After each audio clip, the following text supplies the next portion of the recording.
কেরালাতে CPIM এর সরকার, সেখানে officer দেয়া হয়েছে, সেখানেও মুসলিম মানুষ প্রচুর আছেন, সেখানেও খ্রিস্টান মানুষ প্রচুর আছেন, কিন্তু কেরালায় একটা ঘটনাও ঘটেনি। তামিলনাড়ুতে সিপিআইএম এর সমর্থনের সরকার, সেখানেও এসআইআর হয়েছে, একটিও ঘটনা ঘটেনি।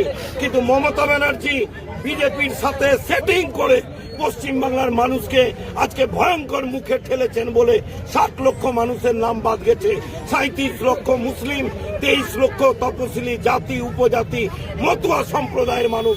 এই মানিকচক বিধানসভায় 65,000 মানুষের নাম বাদ এবং ডিলিটেড করে এক একটা ভোটার লিস্টে তালিকা করে সমস্ত গরিব মানুষকে আজকে বাদ দেওয়া হচ্ছে।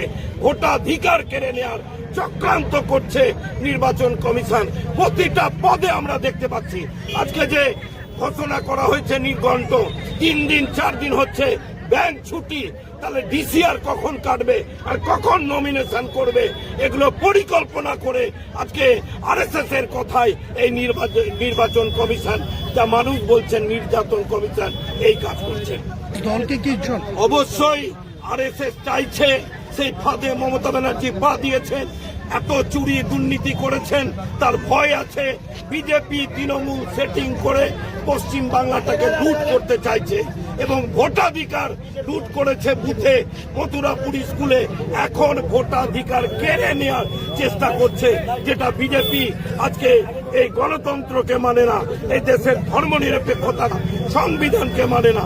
সেই কারণে আমরা তৃণমূল বিজেপির কথা বলি।